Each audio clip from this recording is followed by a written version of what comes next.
안녕하세요. 오늘도 서연살롱을 찾아주셔서 감사합니다. 3살 아들을 키우는 솔로 맘이에요.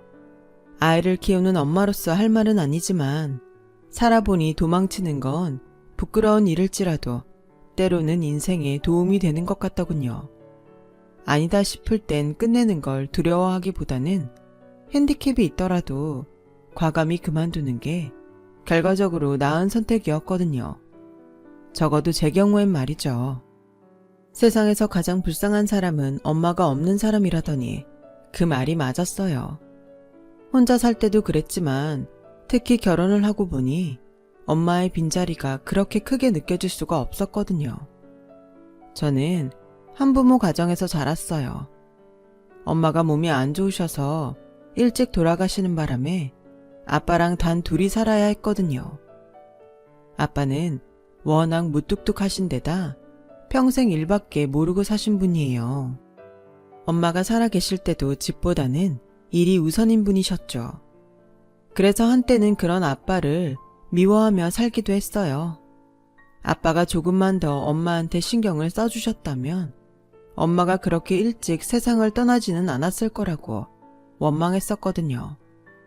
엄마가 40도 안 된 나이에 세상을 떠나자 아빠는 전보다도 더 일에 빠져 사셨어요.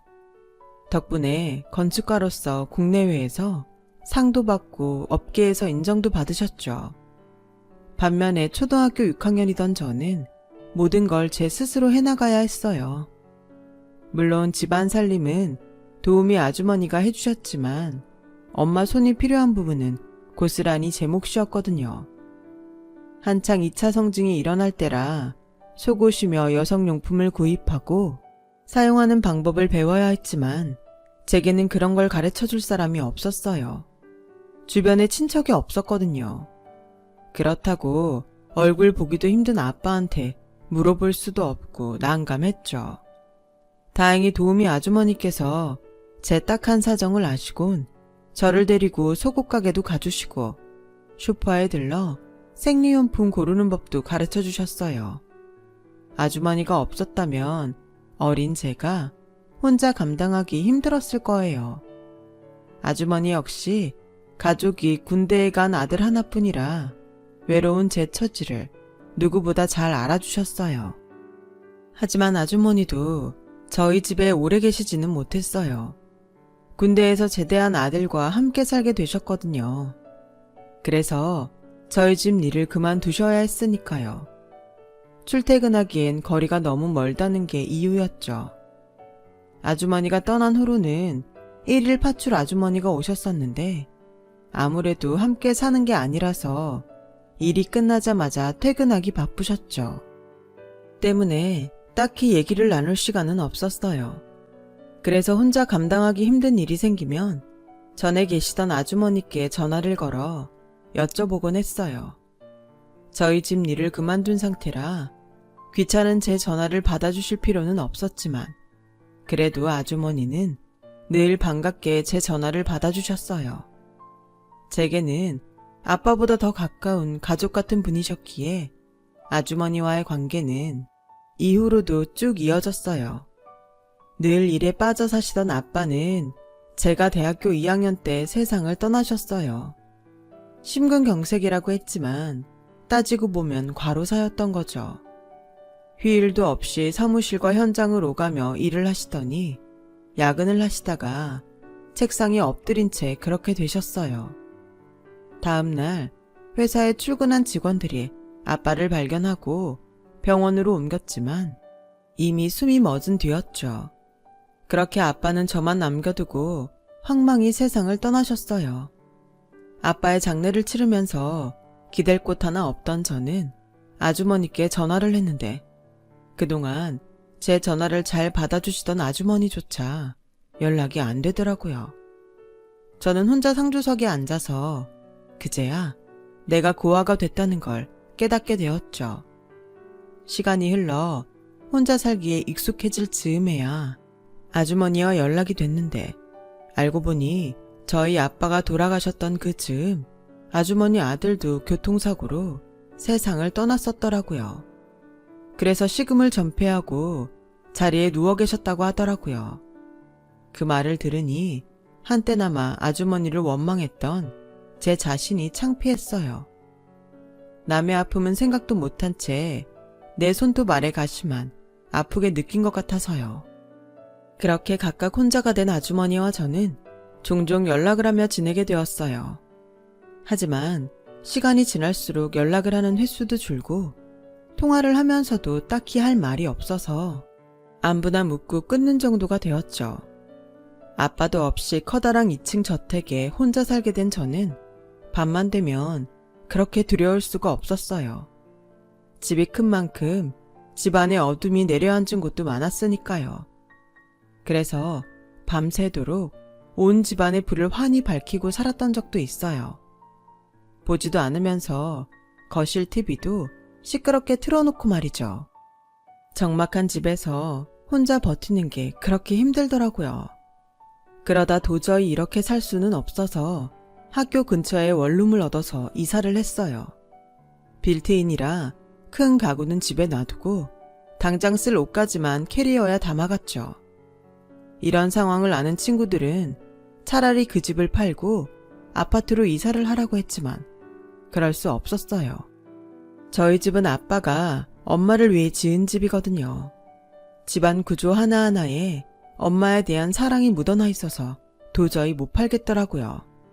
게다가 엄마와의 추억도 고스란히 남아 있었으니 더더욱 그랬죠.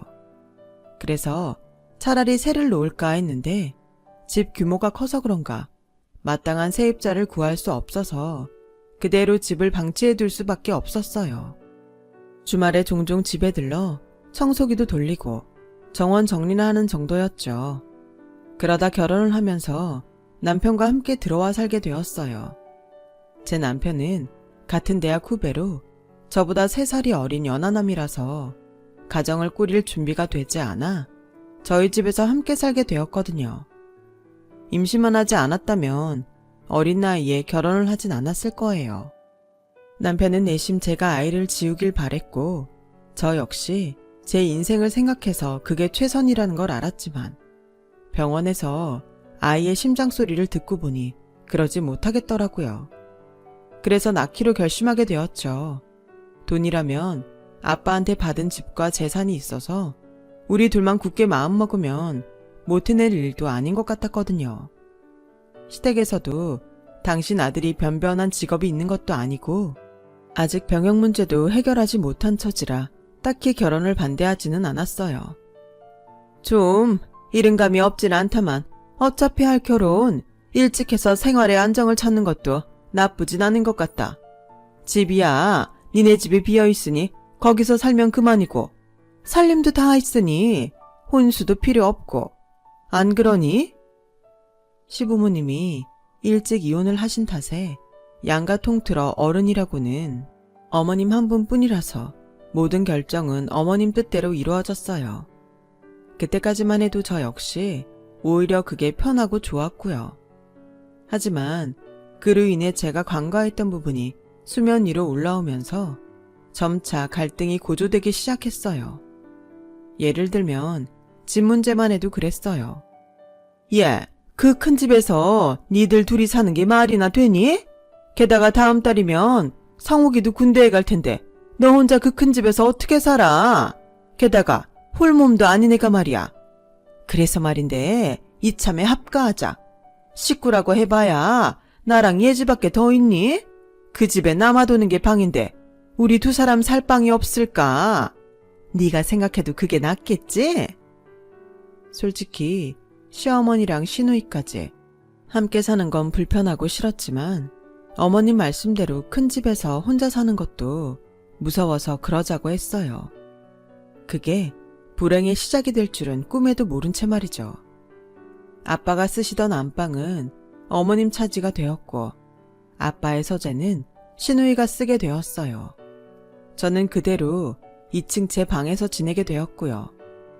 시댁과 합가를 하고 얼마 안 돼서부터 저희 집은 완전 남의 집처럼 모든 게 변해버렸어요. 집안에 최소한의 가구만 두고 살던 우리 집에 어머님이 쓰시던 냉장고와 김치냉장고, 소파와 오래된 재봉틀까지 두 집 살림이 합쳐지니 집이 꽉 차버렸거든요. 게다가 어머님 성격이 밖에서 들어올 때 뭘 자꾸 주워오시는 편이라 마당이며 온 집안은 쓰레기에 가까운 물건들이 가득 쌓이게 되었어요. 거기다 시누이는 어찌나 게으른지 제 방 청소는커녕 온 집안에 옷이며 먹다 버린 과자 봉지, 택배 상자들을 너저분하게 늘어놓고 살았어요. 딸이 그런데도 어머님은 치우라는 말 한마디 없이 저만 들들 볶아대셨죠. 넌 청소도 안 하고 사니? 집안 꼴이 이러면 내가 말 안 해도 알아서 치워야지. 시애미한테 치우라고 놔두는 거냐 뭐냐? 임신해서 몸무거워 못했단 소리는 하지 마라. 의사들도 그러더라. 임신 중에 산모가 움직여야 태아도 건강하고 잘 자란다고. 제가 휴학하고 집에 있는 게 내내 눈에 거슬렸던지 어머님은 저를 볼 때마다 눈치를 주셨어요. 안 그러려고 해도 잠은 쏟아지고 몸은 천근만근으로 무거운데 말이죠. 거기다 남편이 군입대를 하고부터는 아예 아침부터 제 방문을 벌컥 여시곤 청소며 빨래를 시키셨어요. 고등학교를 졸업하고 집에서 놀고 있는 시누이한테는 아무 말 없으시면서요. 여우 같은 시누이는 제 방에 몰래 들어와 백이며 향수, 화장품은 몰래 쓰기 일쑤였고 심지어 지하 창고에 몰래 넣어둔 저희 엄마 목걸이까지 몰래 하고 다니곤 했어요. 몸도 힘들고 정신적으로도 너무 힘이 들어서 밤마다 베개가 젖도록 울면서 자곤 했죠. 그러다 결국 사단이 나고 말았어요. 그날따라 아침부터 배가 뭉치고 뻐근한 게 이상 징후가 보였는데 어머님이 병원에 가겠다는 저를 잡곤 꾀병 부리지 말라며 훈계를 하시지 뭐예요. 순간 눈앞이 노래지고 정신이 혼미해지면서 그대로 소파에 푹 파묻혔어요. 눈을 떠보니 병원이더군요. 제가 정신이 들자 어머님은 전과는 다른 모습으로 다정하게 그러시더군요. 그러게 몸 조심하라고 내가 몇 번이나 말했잖니. 아휴, 이미 엎질러진 물 이제 와 이런 소리 해봐야 어쩌겠니. 애는 또 가지면 되니까 이참에 몸이나 추스러라. 아직 젊어서 괜찮을 거다. 그게 무슨 말씀이세요? 그럼 뱃속에 아이가 잘못됐다는 말씀이세요? 그러게 병원에서 많이 움직이지 말라고 했다는데도 어머님이 그렇게 일 시키신 거잖아요. 괜찮다면서요. 어머님이 그러셨잖아요. 아니 얘가 어디서 바락바락 대들어. 네가 네 몸 간수 못해서 유산한 걸 왜 내 탓을 해. 얘 아주 웃기는 애네. 말이 났으니 말인데 나 때는 말이다. 유산을 하면 시부모님한테 죄송해서 얼굴도 못 들었어. 지 자식 잡아먹은 여자는 소박을 맞아도 할 말이 없는 거라고. 아무리 애미애비 없는 애라지만 이렇게 막대 먹은 애인 줄은 몰랐다. 시끄러우니까 질질 짜지 마. 누가 보면 지 부모가 죽은 줄 알겠네. 방금 자식을 잃은 제게 어머님은 모진 말들을 쏟아내셨어요. 부모님도 돌아가시고 남편도 군대에 간 마당에 내 편이 되어줄 사람은 곁에 아무도 없었어요. 그런 제게 어머님과 시누이는 모든 걸 제 탓으로만 넘겨버렸죠. 생각해보면 그때 이혼을 했어야 했는데 24세 이혼녀가 된다는 게 두려워 꾹 참았던 게 천추의 한이네요. 그날 이후 저는 남편이 제대하기만을 손꼽아 기다렸어요. 남편이라도 돌아오면 조금은 숨을 쉬고 살 수 있을 것 같았거든요. 그렇게 기다리던 남편은 100일 휴가를 받아 나왔고 제 유산 소식을 듣고는 저만큼이나 가슴 아파하더라고요. 이러니 저러니 해도 내 편은 남편뿐이다 싶더군요. 한동안 집에서 빤빤히 놀던 시누이는 갑자기 결혼을 하겠다며 집에 남자를 데리고 왔어요. 팔이며 뒷목에 문신이 새겨진 걸로 봐서는 평범한 사람은 아닌 것 같더라고요.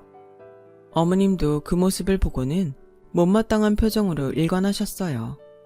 그런데 그 남자가 대뜸 무릎을 꿇더니 그러지 뭐예요. 제가 한때 철이 없어서 나쁜 짓도 많이 하고 주먹질도 했습니다만 지금은 정신 차리고 조그마한 횟집을 하며 살고 있습니다. 허락만 해주신다면 예제 아끼면서 열심히 살아보겠습니다. 제가 마음에 안 차는 사윗감인 거 잘 알고 있습니다. 하지만 옆에 두고 보시면 그래도 이놈이 진국이구나 하실 겁니다. 그러니 결혼 허락해 주세요. 우락부락한 외모와 달리 진솔한 모습에 어머님은 마음을 돌리셨고 번갯불에 콩국도 서둘러 결혼식을 올렸어요. 둘이 죽고 못 산다는데 말릴 이유가 없었으니까요. 눈에 가시였던 시누이가 출가를 하자 전보다 제 삶은 나아졌어요. 어지르는 사람 하나 빠지고 나니 집안 살림을 하는데 힘도 덜 들고 무엇보다 어머님이랑 편먹고 저를 괴롭히던 시누이가 없으니 마음고생도 전보다 훨씬 덜했거든요. 신혼 재미에 빠져 연락도 뜸하던 시누이는 신혼여행에서 돌아온 지 한 달도 안 돼 임신 소식을 알렸어요. 허니문 베이비였죠.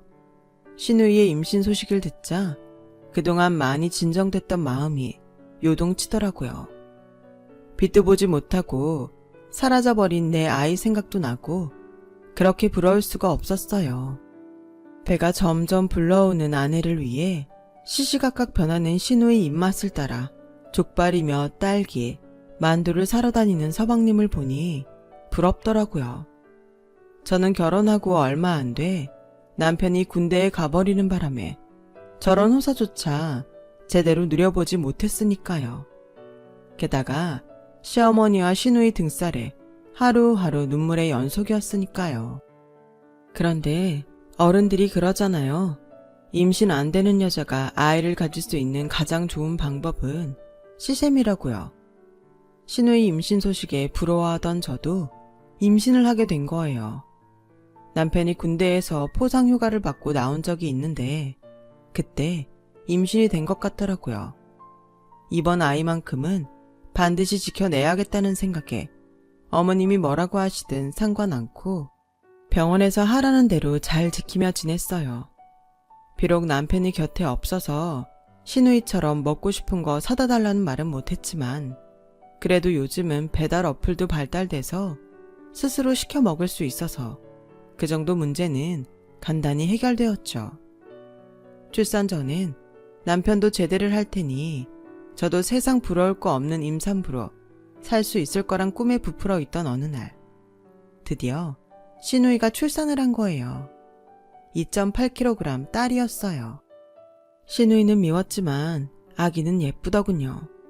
갓 태어나서 이목구비도 흐리고 온통 벌건 상태였지만 고사리 같은 손가락을 꼬물거리는 게 그렇게 예쁠 수가 없었죠. 제 눈에도 이렇게 예쁜데 어머님 눈엔 얼마나 예뻤겠어요. 그런데 기왕 낳을 거 떡두꺼비 같은 아들을 낳으면 좀 좋아? 하필 지 같은 딸을 낳았다니?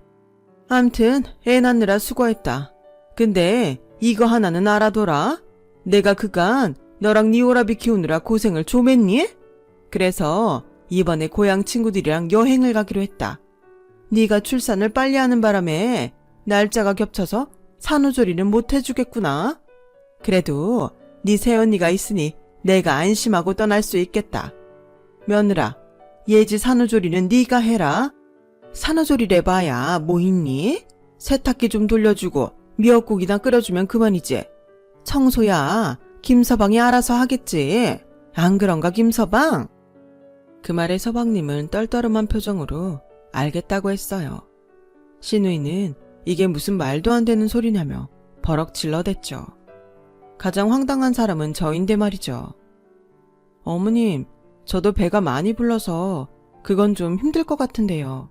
제 몸 하나 건사하는 것도 힘든데 어떻게 산후조리를 도와요. 그러지 마시고 여행 좀 미루시면 안 될까요? 그리고 아가씨도 많이 서운해하잖아요. 됐어 언니. 나도 저렇게 매정한 엄마한테 도움받기 싫어. 엄마, 그러는 거 아니야. 김서방이 엄마한테 좀 잘했어? 용돈이며 엄마 좋아하는 화과자며 받을 땐 좋아하더니 정작 엄마 손 필요할 땐 나 몰라라 할 수가 있어? 나도 시어머니만 있었으면 엄마한테 산후조리 해달란 말 안 해. 내 얼굴에 먹칠을 해도 유분수지. 이복이 창피하게 어쩜 이래? 딸 산후조리 대신 여행을 가겠다고? 왜? 아들 손주 아니고 손녀라 그러는 건 아니고? 정말 너무한다. 신우이가 서럽게 우는 바람에 저까지 산후조리 못해주겠다는 말을 할 수가 없어서 조용히 자리를 빠져나왔어요. 혹여 이번에도 아이가 잘못되면 어쩌나 한 걱정을 하면서 말이죠. 이틀 뒤 어머님은 기어이 친구분들과 해외로 여행을 떠났고 저는 신우이 내외를 따라 신우이 집으로 갔어요. 신우이도 저도 출산은 처음이라 막막한 건 똑같았죠. 그저 인터넷에서 가르쳐주는 대로 흉내를 내면서 해야 할 것과 절대로 해서는 안 되는 것들을 가려가며 전전긍긍하는 날들이 이어졌어요. 내 몸도 무거운데 하루 5번씩 신우이한테 미역국을 갖다 바치고 빨래며 서방님 먹을 반찬까지 하려니 눈에 핏줄이 터져서 엉망이었어요. 보다 못한 서방님이 도우미 아줌마를 불러줘서 그나마 한시름 놓긴 했지만 그래도 힘든 건 마찬가지였죠. 그렇게 보름을 신우이 집에서 보낸 저는 볼살이 쏙 빠져서 집으로 돌아왔어요. 그 사이 유럽에서 돌아온 시어머니는 뭘 그리 많이 사왔는지 집안 곳곳에 주렁주렁 걸어놓곤 제게 자랑을 늘어놓으셨죠. 유럽이 확실히 좋긴 하더라. 집도 얼마나 예쁜지 골목골목마다 안 예쁜 곳이 없어. 특히 프랑스가 그렇게 좋더라. 이름이 뭐더라? 뿌띠 프랑스라든가? 거긴 동화 속에 나오는 마을처럼 얼마나 예쁜지 몰라. 거기서 한 달만 살아봤으면. 어머님은 당신 딸 걱정은 손톱만큼도 않고 여행 갔다 온 얘기로 3일 밤낮을 떠들어댔어요. 당신 때문에 대신 죽어라 이란 저는 안중에도 없었죠. 정말 이기적인 인간이었어요. 그런데 그 모습을 보니 슬슬 걱정이 되기 시작하더라고요. 자기 배 아파 낳은 딸 산후조리도 안 해주는 사람이 며느리 산후조리 해줄 리 만무했으니까요. 저한테는 친정 엄마도 없고 억지 춘향일지라도 산후조리를 도와주러 올 캐도 없는데 걱정이 태산이었죠. 믿을 사람이라고 남편뿐인데 남편이 제대로 해줄 리 만무했어요. 그래서 산후조리원을 찾아봤지만 괜찮은 곳은 이미 예약이 다 찼고 남은 곳 중에는 마땅한 곳이 하나도 없더라고요. 여보, 걱정하지 마. 아무렴 우리 엄마가 귀한 손주를 낳아주는데 나 몰라라 하시겠어? 예지 그기 집에는 전부터 엄마 속을 하도 썩여서 얄미워 그런 거고 당신은 아니잖아. 나 군대 가고 없을 때 우리 엄마 부양한 사람이 당신인데 설마 모른 척 하시겠냐고. 혹시 그러면 내가 가만 안 있을 테니까 걱정하지 마. 이제 막 제대를 해서 한창 의욕이 가득한 남편은 모든 걸 긍정적으로 생각하고 있었어요. 하지만 산딸이 다가오고 12시간 진통 끝에 출산을 하게 되자 제 걱정은 현실이 되었죠. 내 딸 산후조리도 안 한 내가 며느리 뒷수발까지 들어야겠니? 그러게 친작 산후조리원 예약했으면 좋았잖아. 돈만 주면 다 해주는데 그깟 돈 몇 푼이 아까워 시애미를 부릴 생각인 거냐? 난 못한다. 죽은 네 엄마 데려다 해달라고 하든지 네 맘대로 해. 이제 막 출산을 한 제게 어머님은 성질을 버럭내고 나가버리셨어요. 자기가 알아서 하겠다고 호언장담했던 남편은 어머님 기세에 눌려 찍소리도 못하고 벙어리처럼 있었죠. 병원에서 퇴원해 집으로 오는데 어찌나 막막하고 눈물이 나던지 엄마 없는 사람이 세상에서 제일 불쌍하다는 말을 이렇게 체감하게 될 줄은 몰랐어요. 제 사정을 잘 아는 남편은 딴에는 열심히 한다고 옆에서 도왔지만 평생 제 손으로 라면 하나 끓여본 적 없는 남편은 전기밥솥 하나 제대로 사용을 못해서 저를 깨우곤 했어요. 친구 집에 가신 어머님은 전화도 안 받고 남편은 혼자서 고군분투하다 질에 나자빠져선 제가 잠든 틈을 타 밖으로 나가버렸더군요. 도저히 도움을 청할 데가 없어서 아직 성치 않은 몸을 일으켜 주방으로 나가려는데 마침 오래전 저희 집에서 일을 하셨던 도우미 아주머니가 전화를 하셨더라고요. 아주머니 목소리를 들으니 눈물이 터져선 엉엉 울어버렸어요. 제 얘기를 들은 아주머니는 성남에서 택시를 타고 바로 오셨더라고요. 네, 이럴 줄 알았어. 출산일이 다가오길래 어떻게 지내나 걱정돼서 전화했더니 이게 웬일이니? 상황이 이러면 나한테라도 전화하지. 왜 미련 곰퉁이처럼 참아? 망할 놈의 인간들. 애비나 지 손주 낳은 며느리를 내팽개친 시애미나 둘 다 똑같은 인간들이네, 썩을 것들. 넌 움직이지 말고 있어. 아줌마가 미역국 끓여올 테니까 맘 편히 푹 자고 있으라고. 아주머니는 집에 들어오자마자 팔부터 걷어붙이곤 주방으로 가셨어요. 주방에서 들려오는 달그락 소리를 들으며 저는 잠이 들었죠. 아주머니는 잠든 저를 깨우시곤 일단 미역국부터 먹으라며 국그릇 가득한 미역국을 내미셨어요. 미역국을 먹어야 젖이 돌지. 안 먹히더라도 먹어야 돼. 국물도 남기지 말고 싹 먹어. 이참에 내가 여기서 지내며 산후조리 도와줄 테니까 아무 걱정 말고. 애가 네 아빠를 많이 닮았네. 벌써부터 이목구미가 또렷한 게 녀석이 한 인물 하겠어. 네 아빠가 이렇게 예쁜 손주를 보고 가셨으면 얼마나 좋았을까. 내 눈에도 이렇게 예쁜데 친정 아빠 눈엔 얼마나 예뻤겠냐고. 기특하다. 어린 게 애도 다 낳고 기특하다. 기특해. 아주머니는 눈물을 훔치시며 마치 친정 엄마처럼 좋아하셨어요. 그날 남편은 새벽 3시가 다 돼서야 집으로 돌아왔어요.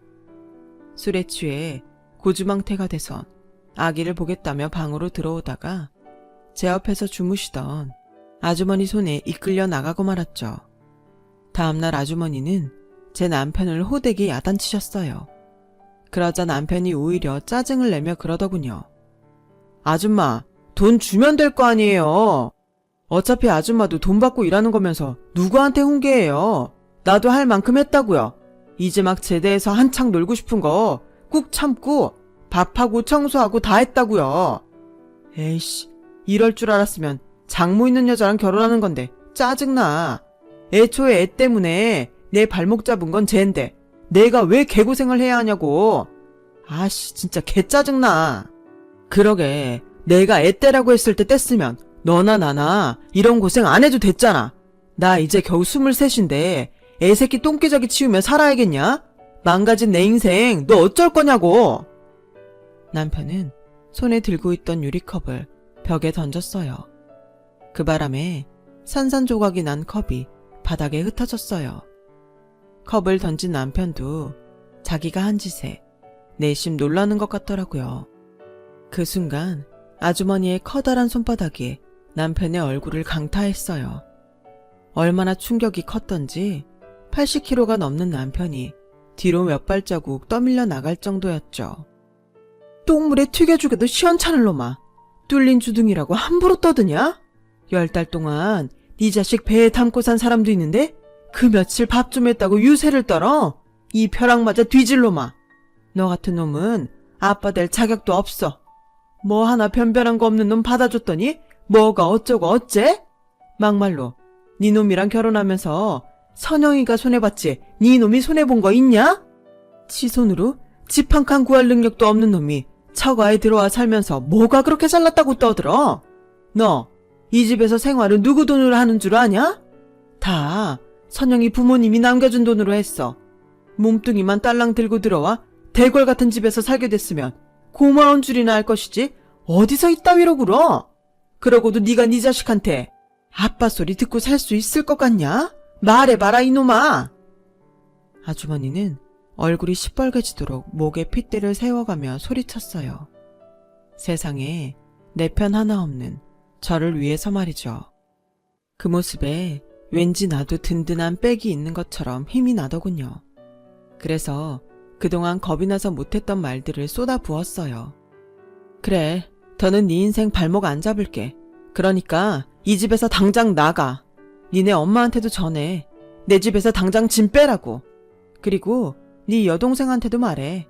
그동안 우리 집에 살면서 훔쳐간 내 백이랑 옷, 그리고 우리 엄마 목걸이랑 다 가져오라고. 안 그럼 절도죄로 쳐넣을 테니까. 그리고 그동안 생활비 한 번 안 내고 네 엄마랑 여동생 나한테 떠넘긴 너도 나랑 채무 정리해야지. 지난 2년간 니네 식구들이 이 집에서 쓴 가스비며 전기세, 식비까지 모조리 다 토해내. 물론 날 가정부처럼 부려먹은 인건비랑 네 동생 산후조리 시킨 비용까지 하나도 빼지 말고 다 갚으라고. 그리고 앞으로 애 양육비도 매달 꼬박꼬박 보내야 할 거야. 애는 나 혼자 맡는 게 아니잖아? 멍청하게 서 있지 말고 당장 나가. 안 그럼 경찰 부를 거니까. 아주머니는 말도 안 된다며 고래고래 소리치는 남편을 밖으로 쫓아냈어요. 몇 시간 뒤에 남편의 전화를 받고 달려온 시어머니까지 합세해 밖에서 난동을 부렸고 결국 경찰이 출동을 하게 됐죠. 아주머니는 남편이 집안에서 난동을 부린 사실을 말하며 산모와 신생아의 안전을 위해서라고 저 모자를 집안에 들일 수 없다고 항변했어요. 남편은 홧김에 유리컵을 던지긴 했지만 누굴 다치게 할 생각은 아니었다고 말했지만 경찰은 그 말을 받아주지 않았죠. 그리고 이후 몇 주 뒤 저는 변호사를 선임해 이혼 소송에 들어갔고 시어머니와 시누이에 대한 소장도 만들어 보냈어요. 처음엔 가족끼리 있을 수 있는 일 아니냐며 뻗대더니 결국 꼬리를 내리고 합의를 하자면서 연락을 해왔어요. 아직 대학생 신분인 아들을 위해 조용히 끝내려 한다고 했지만 실상은 길게 소송까지 가봤자 자신들만 손해라는 걸 알았기 때문이었어요. 그렇게 저는 바보처럼 살았던 날들을 버리고 돌싱이 되었어요. 그리고 아빠 집에서 아주머니와 함께 육아를 하며 살게 되었죠. 아이가 졌을 때면 학교에 복학해 졸업을 할 생각이에요. 비록 철없던 시절의 실수로 남들보다 먼 길을 돌아가게 되었지만 지금이라도 용기를 내서 돌아선 게 다행이라고 생각해요. 아직 제겐 살아야 할 시간도 많고 제가 할 수 있는 일들도 많으니까요. 적어도 내 아이한테만큼은 부끄럽지 않은 엄마가 되어보려고 합니다. 힘내서 열심히 살아보겠습니다. 지금까지 제 사연을 들어주셔서 감사드려요. 들어주신 분들 건강하시고 항상 평안하시길 바랍니다. 여러분, 사연 댓글에 응원과 현명한 조언 부탁드려요. 좋아요와 구독은 저에게 큰 힘이 됩니다. 오늘도 좋은 일 가득하세요.